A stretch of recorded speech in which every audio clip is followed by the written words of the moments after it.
नमस्कार आप सभी को। आज की वीडियो में आपका स्वागत है। ये वीडियो जो है यूपीपीएससी, केजीएमयू और जिम्स एग्ज़ाम जो अपकमिंग एग्ज़ाम्स हैं उनके लिए रहने वाली है। और ये जो भी वीडियो देख रहे हैं लोग, मैं उनको कहना चाहूँगी कि जो ये वीडियोस आपके लिए एग्ज़ाम्स के लिए बहुत बेनिफिशियल होने वाली हैं। इस वीडियो के साथ साथ मैंने जो है नॉरसेट 6 की प्रिपरेशन भी स्टार्ट कराई है, मेंस प्लस प्रीलिम्स। तो आप अभी से अगर वो एग्ज़ाम भी देने वाले हैं तो उन सीरीज़ के साथ भी जुड़ जाइए, और साथ में अगर ये सब एग्ज़ाम आप देने वाले हैं तो ये वीडियोस भी आप देखिए। और मैं ब्रैग नहीं कर रही हूँ, लेकिन मैं बताना चाहूँगी आप सभी को कि अभी मैंने जो रिज़ल्ट की वीडियो डाली थी, आप उसमें कमेंट सेक्शन में देख सकते हैं कि काफ़ी बच्चे जो मेरे साथ प्री में 15 दिन जुड़े थे और उसके बाद जो है लगभग 1 महीने या 18-20 दिन के करीब जो है मेंस की सीरीज़ के लिए जुड़े थे, उनको इस सीरीज़ से काफ़ी फ़ायदा हुआ है और बहुत अच्छी रैंक्स आई हैं बच्चों की, जो कि जो चैनल से उनको बेनिफिट मिला, जिससे वो कुछ 70s में रैंक्स हैं, 90s में रैंक्स हैं, 1100, 1000 इस तरीके से रैंक्स भी बहुत बच्चों की आई हैं और काफ़ी बच्चों को सिलेक्शन जो है वो हुआ है। तो मेरे को भी बहुत खुशी मिलती है ऐसे देख के कि जब पढ़ाए हुए बच्चे एक्नॉलेज करते हैं और बच्चों का सिलेक्शन होता है। और मैं चाहूँगी कि मेरे थ्रू जो है ज़्यादा से ज़्यादा लोगों का बेनिफिट हो और उन ज़्यादा में आप भी हो। ठीक है, गाइडेंस मेरी होगी, मेहनत आपकी होगी। वीडियोज़ में बने रहिए आप, और आप लाइक कमेंट करके मुझे बता सकते हैं कि मेरी वीडियोज़ आपको कैसी लग रही हैं। और अगर चैनल नहीं सब्सक्राइब किया है तो सब्सक्राइब कर सकते हैं। प्लस जो दूसरे लोग शेयर हैं उनके साथ आप चैनल शेयर कीजिए ताकि मैक्सिमम लोगों तक पहुंचे। और जब मैक्सिमम ऑडियंस होती है तभी टीचर का मन करता है और ज़्यादा मेहनत करने का। तो मैं और ज़्यादा मेहनत आपके साथ जो है वो करूँगी। प्लस जो आप लोग पिछली वीडियोस भी, जो नए लोग जुड़े हैं मैं उनको बताना चाहती हूँ। पुराने बच्चे जो हैं उनको पता है, तो जो पुरानी वीडियोस भी आप देख सकते हैं कि वहाँ मैंने कम से कम टाइम में ज़्यादा से ज़्यादा क्वेश्चंस लेने की कोशिश किए हैं। बेफिजूल की बातें नहीं होती हैं कोई चैनल पे। जैसे आप लाइव में जुड़ते हैं, वो आपकी मर्ज़ी, आप जुड़ना चाहें तो, लेकिन वहाँ टाइम वेस्टेज मेरे हिसाब से बहुत ज़्यादा होता है। तो आप जो है अपना टाइम इफ़ेक्टिवली मैनेज करते हुए अपनी प्रिपरेशन कीजिए। तो चलिए शुरुआत करते हैं आज की वीडियो की। ये वीडियो कंसिस्ट करेगी पुराने सालों के question plus questions on same pattern, और जो उसके पीछे की थ्योरी है, जो उसका कॉन्सेप्ट है, वो मैं आपको समझाऊंगी। तो be patient and listen to the video carefully. तो first question is match list 1 and 2 and select the correct answer using code given below. इस तरीके के क्वेश्चन भरपूर मात्रा में मिलेंगे आपको किसमें, यूपीपीएससी एग्जाम में, जहाँ पे आपको जो है मैच ऑफ द फॉलोइंग जो आप बचपन में करते थे वो यादें आपकी ताज़ा कराएंगे दोबारा से। तो यहाँ पूछा गया है कि अलग अलग कलर के बैग में क्या क्या जाता है, जो कि है बायोमेडिकल वेस्ट मैनेजमेंट गाइडलाइंस।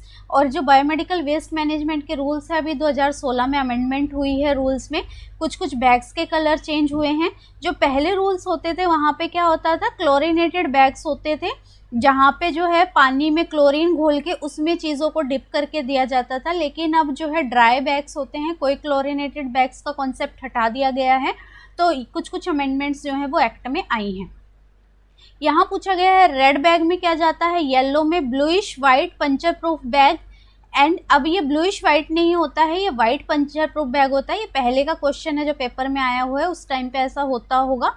तो यहाँ होता है white puncture proof bag and black bag. अब जब बायोमेडिकल वेस्ट मैनेजमेंट की गाइडलाइन की बात करते हैं तो वहाँ पे होता है, याद रखिएगा, जो सारा प्लास्टिक वेस्ट है, ठीक है, वो सारा प्लास्टिक वेस्ट रेड में जाता है आफ्टर कटिंग। ठीक है, रेड में जाता है आफ्टर कटिंग। और जितना भी एनाटॉमिकल वेस्ट है, जो ह्यूमन बॉडी पार्ट्स हैं, प्लस जो पट्टियां हैं, ब्लड स्टेन्ड पट्टियां हैं, वो सारी जाती हैं येलो में। और येलो वो बैग है जिसको क्या किया जाता है, इंसिनरेट किया जाता है। इंसिनरेट का मतलब है इसको हाई हीट पे जला दिया जाता है, ताकि जो है इससे हार्मफुल गैसेस जो हैं वो इवॉल्व ना हो। तो एकदम से फटाक से इसको जला दिया जाता है। ठीक है, तो यहाँ रेड बैग पूछा गया है। यहाँ प्लास्टिक का आप देख लीजिए, रेड बैग जो है लेटेक्स रबर जो है वो जाएगा, ग्लव्स जाएंगे रेड बैग में। और सिमिलरली येलो बैग में क्या जाएगा, येलो बैग में जाएंगी बैंडेजेस जाएंगी। देन वाइट में जाएगा निडल्स एंड ब्लैक में जाएगा स्टेशनरी। तो यहाँ A2, B1, C4 and D3 तो यहाँ 2 आंसर होगा, A2, B1, C4 and D3। तो ये इस अकॉर्डिंग कि कौन सा वेस्ट किस कैटेगरी में जाना है, ये आंसर रहेगा। Next, in a 2 to 12 months baby which respiratory indicator may be which respiratory rate may be indicator of pneumonia। अगर निमोनिया की बात हो रही है, ठीक है, तो निमोनिया अगर नियोनेट्स की बात है, नियोनेट्स मतलब अप टू 2 मंथ्स ये कंसीडर करते हैं, तो यहाँ 60 और मोर देन 60 अगर है तो वो इसका मतलब है निमोनिया है, रैपिड रेस्पिरेशन है। अगर ये अंडर 1 ईयर 2 to 12 मंथ्स, ठीक है, अंडर 1 ईयर की बात हो रही है तो कट ऑफ होती है 50, और अगर 2 to 5 ईयर्स की बात हो रही है तो ये होती है लेस देन और equal to 40।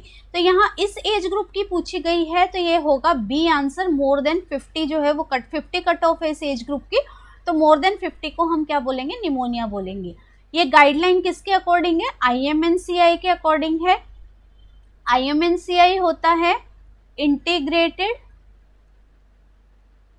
Management of neonatal and childhood illness. कुछ कुछ बीमारियां हैं जो इसके अंदर जो है डाली गई हैं, निमोनिया, मलेरिया हो गया, ठीक है, ओटाइटिस मीडिया हो गया, कान की बीमारी हो गई, डायरिया हो गया, इस तरीके की। और यहाँ पे 3 कैटेगरी में बच्चे को असेस करना है और उसके बाद उसको कैटेगरी में डालना है, और वो कैटेगरी डिसाइड करेगी कि बच्चे का ट्रीटमेंट कहाँ होगा। तो ये 3 कैटेगरी होती है, pink, yellow and green. Pink का मतलब होता है बहुत अर्जेंट है, हॉस्पिटल में रेफर करना है बच्चे को, ठीक है। तो यहाँ हर कैटेगरी के अलग अलग साइन एंड सिम्टम्स दिए होते हैं, उन साइन एंड सिम्टम्स को असेस करते हुए हम बच्चों को कैटेगराइज करते हैं। और पिंक कैटेगरी में अगर बच्चा फॉल करता है, इसका मतलब बच्चा सिक है बहुत ज़्यादा और उसको हॉस्पिटल ट्रीटमेंट की ज़रूरत है, उसको इमीडिएटली हॉस्पिटल रेफर करना है। अगर वो येलो कैटेगरी में है तो उसका OPD बेस पे हम एंटीबायोटिक वगैरह स्टार्ट करके इलाज कर सकते हैं। और ग्रीन का मतलब होता है होम मैनेजमेंट, अगर हम घर पे बच्चे को बताते हैं, ठीक है। और IMNCI का बहुत इंपॉर्टेंट कॉन्सेप्ट होता है फॉलो अप केयर और education to the parents when to return, ठीक है। ये अगर उनका येलो और ग्रीन कैटेगरी में इलाज चल रहा है तो उनको डेंजर साइंस के बारे में समझाना है, पर्टिकुलर जो भी बीमारी बच्चे को है, और अगर उसको डेंजर साइन में बच्चा आ रहा है तो इमीडिएटली हॉस्पिटल रश करने के लिए उनको बताना है। तो यहाँ 2 से 12 महीने के बच्चे की पूछी गई, तो ये बी ऑप्शन होगा, more than 50। Then what is the first thing to do in case of bleeding wound of leg due to accident. Bleeding हुई है, अगर ब्लीडिंग बहुत ज़्यादा हो जाएगी तो क्या हो सकता है, हाइपोवोलेमिक शॉक हो सकता है।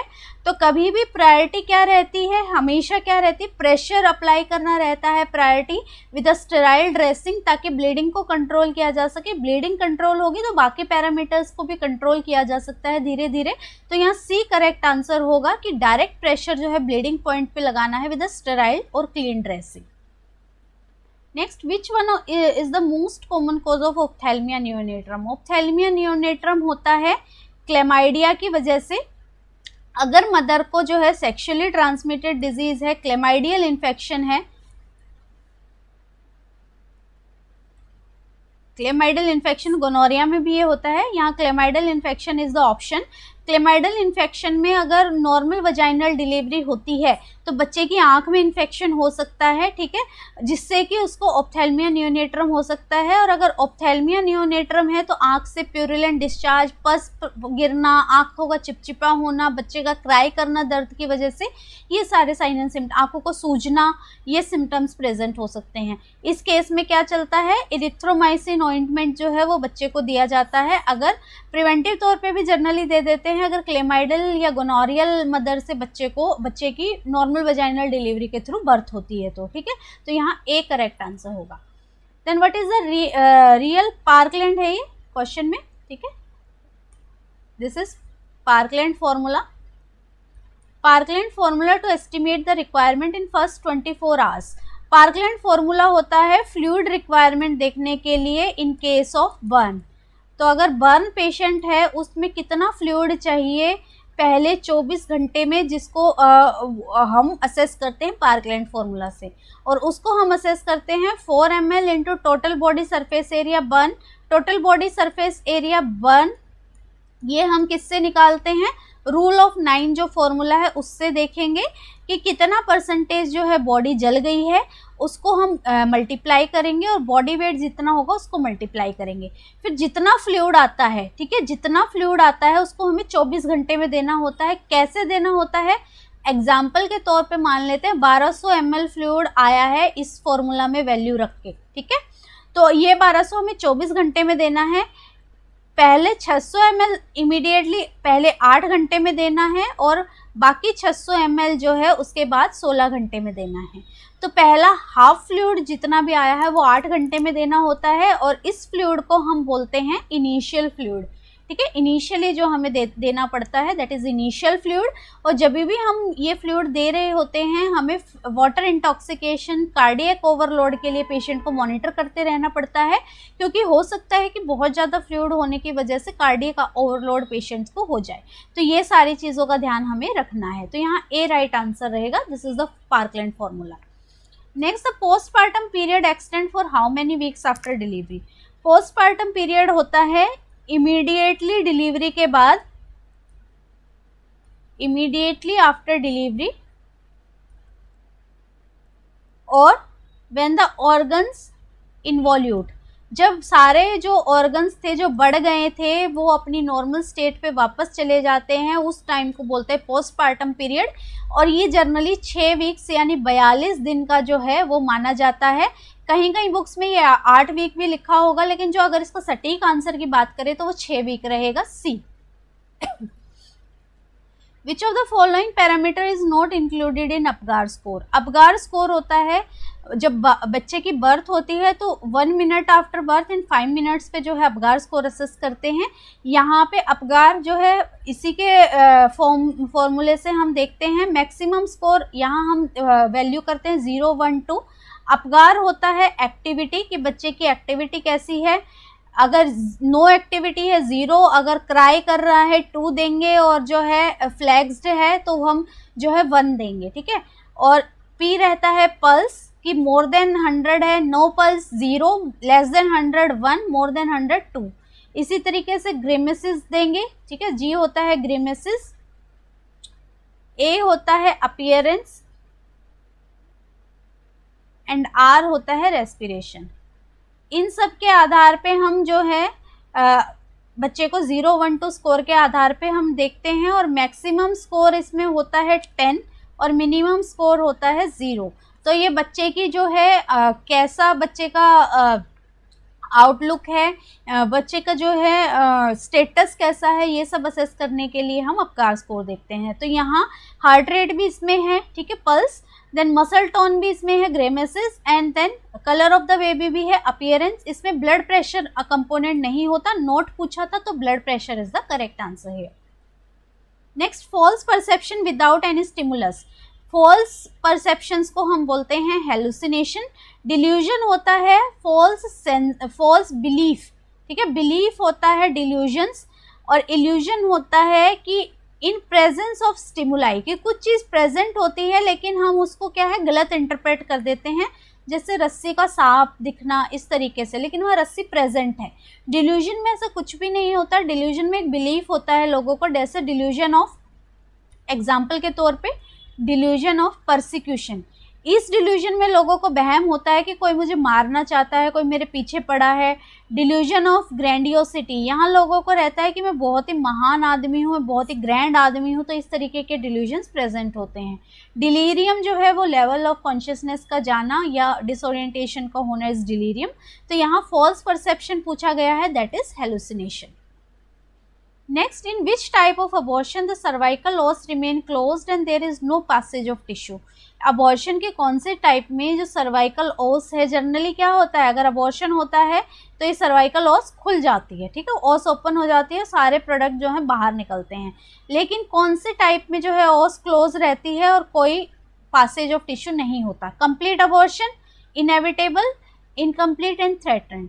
ये होता है थ्रेटन्ड अबॉर्शन में। थ्रेटन्ड का मतलब है कि अभी खतरा है, अबॉर्शन हो सकता है लेकिन हुआ नहीं है।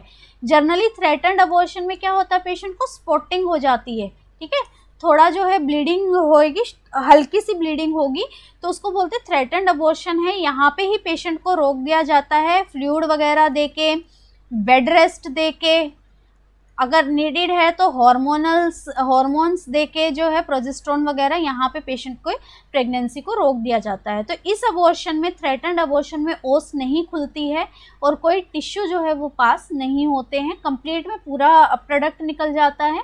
इनएविटेबल में भी, जिसको रोका नहीं जा सकता, जो अच्छे से स्टार्ट हो गया है, जिसमें टिश्यूज आने स्टार्ट हो गए हैं, और जहाँ पे टिश्यूज आने स्टार्ट होंगे वहाँ ओस डायलेट करेगी, ठीक है। और सी, इनकम्प्लीट अबॉर्शन का भी मतलब है कि निकल तो गया है प्रोडक्ट लेकिन कुछ जो है यहाँ पे रह गया है, जिसको बोलते हैं इनकम्प्लीट अबॉर्शन। और इनकम्प्लीट अबॉर्शन जो है सीवियर हेमरेज में लीड कर सकता है रिटेन्ड प्रोडक्ट की वजह से। तो यहाँ डी राइट आंसर रहेगा। Next, which of the most important drug in management of anaphylactic shock? Atropine, adrenaline, theophylline, aminophylline. यहाँ पे ये दोनों ड्रग्स तो क्या हैं? ब्रोंकोडाइलेटर हैं। एट्रोपिन भी इस केस में नहीं दिया जाता है, एड्रेनलिन दिया जाता है, जिसको हम क्या बोलते हैं? एपिनेफ्रिन भी बोलते हैं। तो इन केस ऑफ एनाफाइलेक्टिक शॉक जो है ये एपिनेफ्रिन दिया जाता है, जो बॉडी में फाइट एंड फ्लाइट रेस्पॉन्स, ठीक है, जो फाइट एंड फ्लाइट रेस्पॉन्स के टाइम पे एडमिनिस्टर किया जाता है। सो दिस इज एड्रेनलिन और epinephrine. A bleeding disorder characterized by deficiency of factor 8 and factor 9। Factor 8 और फैक्टर 9 जो है ये क्लॉटिंग फैक्टर्स होते हैं। फैक्टर 8 होता है anti haemophilic factor,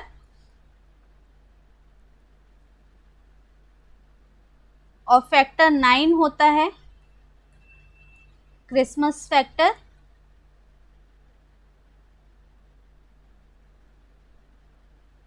Christmas factor को हम एंटी हीमोफिलिक बी फैक्टर भी बोलते हैं और इसको एंटी हीमोफिलिक ए फैक्टर भी बोलते हैं। तो इन फैक्टर्स की डेफिशिएंसी होने की वजह से क्लॉटिंग डिसऑर्डर होता है जो बाय बर्थ प्रेजेंट होता है, और इस डिसऑर्डर की वजह से जो है बच्चे को अगर कहीं चोट लगती है तो वो जॉइंट्स में जो है सीवियर ब्लीड कर सकता है, क्योंकि उसमें क्लॉटिंग फैक्टर नहीं है तो क्लॉट नहीं होना जानता ब्लड, ठीक है। तो इसकी डेफिशिएंसी से होता है हीमोफीलिया बोलते हैं। और ऐसे बच्चे को लाइफ टाइम क्या देना पड़ता है? जिस फैक्टर की कमी होती है उस फैक्टर का कंसनट्रेट जो है वो देना पड़ता है, ठीक है। और ये कंसनट्रेट के टाइमिंग पूछ लेते हैं। कंसनट्रेट जनरली मॉर्निंग टाइम में देना होता है, क्योंकि डे टाइम में बच्चा ज़्यादा एक्टिव होता है, तो मॉर्निंग में अगर कंसनट्रेट देंगे तो वो पूरा दिन असर करेगा और बच्चे को ब्लीडिंग नहीं होगी, ठीक है। तो ये रहेगा B, haemophilia. Then what is the total iron requirement during an average pregnancy? अगर एवरेज प्रेगनेंसी की बात करें तो टोटल आयरन रिक्वायरमेंट जो है 1000 mg के अराउंड रहती है। इसमें से जो 350 mg के करीब ब्लड लॉस हो जाता है through the foetus and placenta, और 250 mg जो है डिलीवरी के टाइम पे, डिलीवरी के समय पे जो है चला जाता है ब्लड, और जो बाकी को 450 mg बच गया वो मदर का जो RBCs हैं उनको एक्सपेंड करने के लिए ज़रूरी होता है। तो इस तरीके से 1000 mg के अराउंड जो है वो ब्लड आयरन रिक्वायरमेंट रहती है in the pregnancy. Then which statement is wrong regarding diphtheria? Diphtheria के बारे में क्या रॉन्ग है? Diphtheria is caused by bacteria. Yes, it is caused by bacteria. Bacteria कौन सा होता है? कॉर्नीबैक्टीरियम डिप्थीरिया, इससे कॉज होता है ये। तो ये स्टेटमेंट ठीक है। Schick test is done to know the immunity status. Schick test करते हैं डिप्थीरिया में।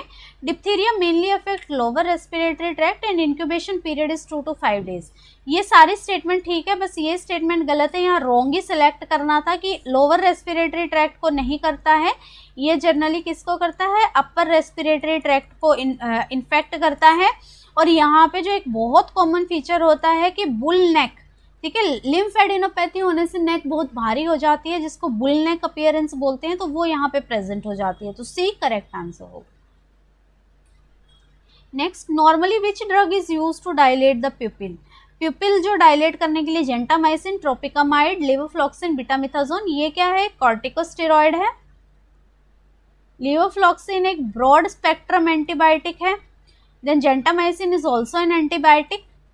यहाँ पे ट्रोपिकामाइड दिया जाता है। ट्रोपिकामाइड क्या करता है? एक तो एंटीकोलिनर्जिक एक्टिविटी करता है, ठीक है, एंटीकोलिनर्जिक एक्टिविटी करता है। दूसरा जो है मसल्स को रिलैक्स कर देता है, आई की मसल को, और जो है प्यूपिल की डायलेटेशन ऑफ द प्यूपिल में हेल्प करता है, डायलेशन ऑफ द प्यूपिल में। तो ये जो है ट्रोपिकामाइड रहेगा answer. Next, which one is the main action of prostaglandin?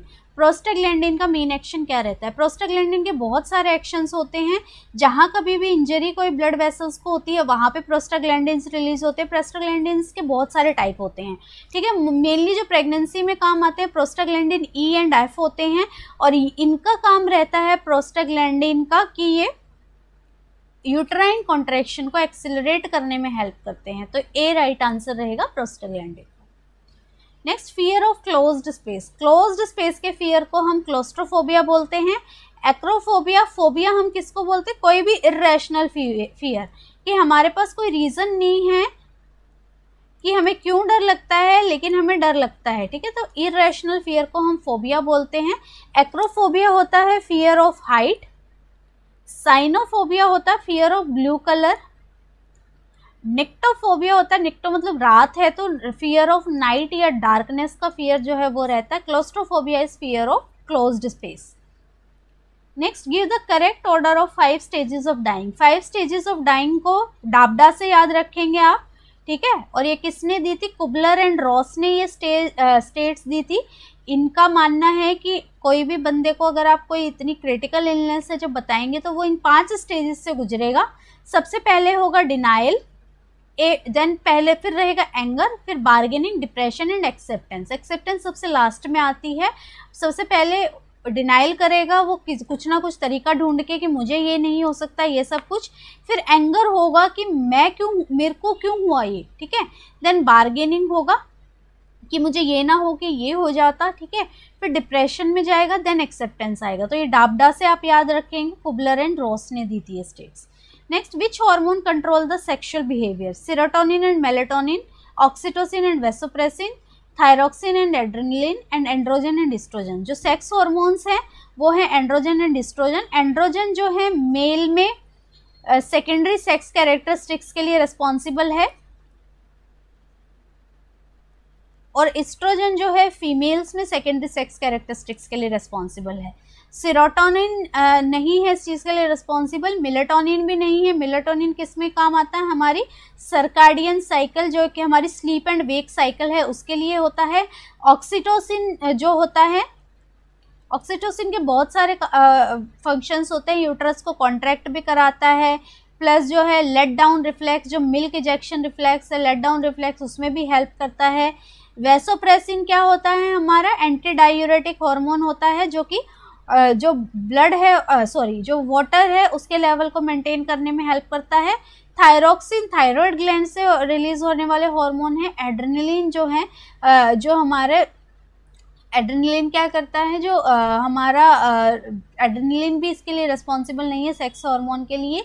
ये हमारी हार्ट रेट वगैरह या फिर कार्डियक एक्टिविटी को मॉनिटर करने के लिए रिस्पॉन्सिबल होता है।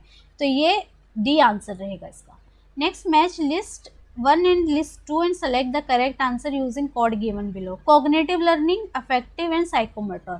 Cognitive learning जो होती है वो होती है नॉलेज। कॉग्निटिव लर्निंग से हमें नॉलेज आती है, अफेक्टिव लर्निंग से हमें एटीट्यूड आता है, साइकोमोटर लर्निंग से हमें स्किल आती है। तो इस चीज़ को देखते हुए जो है करेक्ट आंसर होगा इसका ए का 2, बी का 3 एंड सी का 1। यस, ये बी करेक्ट आंसर होगा। नेक्स्ट, विच ड्रग में produce red coloured urine after it's consumption? यहाँ पे ये एंटी ट्यूबरकुलर ड्रग रिफैम्पिसिन जो है ये करता है रेड से ऑरेंज कलर यूरिन, और इसमें जो है ये अर्ली मॉर्निंग दिया जाता है, एम्प्टी स्टमक इसको दिया जाता है। तो पेशेंट को अगर ये दे रहे हैं तो बताना होता है कि यूरिन का कलर बदलेगा, तो घबराने की बात नहीं है, ये यहाँ पे नर्सिंग रोल रहता है, ठीक है। तो यहाँ rifampicin is the correct answer.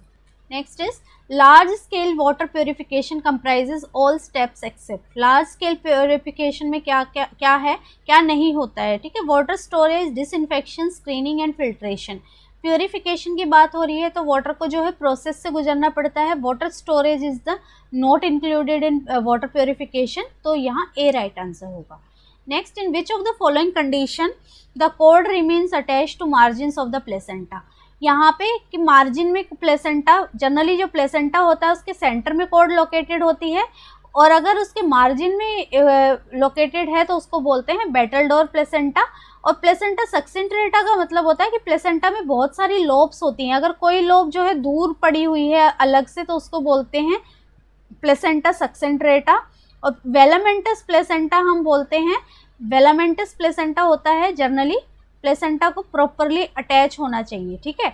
अगर ये प्रॉपरली अटैच ना होके कुछ भाग इसका खुला हुआ है जिससे कि ब्लीड हो रहा है, ठीक है, ऊपर से तो अटैच है, नीचे से कुछ भाग खुला है, प्रॉपरली अटैच नहीं है, उसको बोलते हैं वेलामेंटस इंसर्शन। तो यहाँ पूछा गया है कि कॉर्ड जो है मार्जिन पे उसको बोलते हैं बैटलडोर या मार्जिनेटा प्लेसेंटा भी उसको टर्म किया जाता है। A next, which of the following protective equipment will mainly help in prevention of droplet infection. Droplet infection खांसने छींकने से फैलता है, तो सबसे ज़्यादा बेटर कौन सा ऑप्शन रहेगा? मास्क पहनना is the better option, C. Then which mosquito breed in artificial collection of fresh water. अब फ्रेश वाटर जो गंदे पानी में नहीं पैदा होता है, बहुत सारे बार आपने सुना होगा, वो है एडीज अजिप्टी जो डेंगू येलो फीवर वगैरह कॉज करता है। फीमेल एनोफिलस मॉस्किटो जो है वो मलेरिया जैसी बीमारी कॉज करता है। मेंसोनिया भी जो है ये जहाँ एक्वेटिक प्लांट्स प्रेजेंट होते हैं उस जगह पे पैदा होता है ये मॉस्किटो। तो यहाँ एडीज अजिप्टी करेक्ट आंसर रहेगा क्योंकि फ्रेश वाटर में ब्रीड करता है। Next, hepatitis B vaccination schedule in adult. Adult में पूछा गया है, तो अडल्ट में जो डोज लगती है वो लगती है 0, मतलब आज लग गई है, आज के 1 महीने बाद और फिर 6 महीने बाद लगेगी। तो 0, 1 and 6 is the schedule for hepatitis in adults. So this was all about today. I hope आपको वीडियो पसंद आई होगी। अगर आपको वीडियो पसंद आई है तो आप लाइक कमेंट कीजिए और चैनल को सब्सक्राइब कीजिए और चैनल को शेयर कीजिए, स्प्रेड कीजिए, ताकि जो है टीचर को मोटिवेशन मिले आपको पढ़ाने के लिए। Thank you.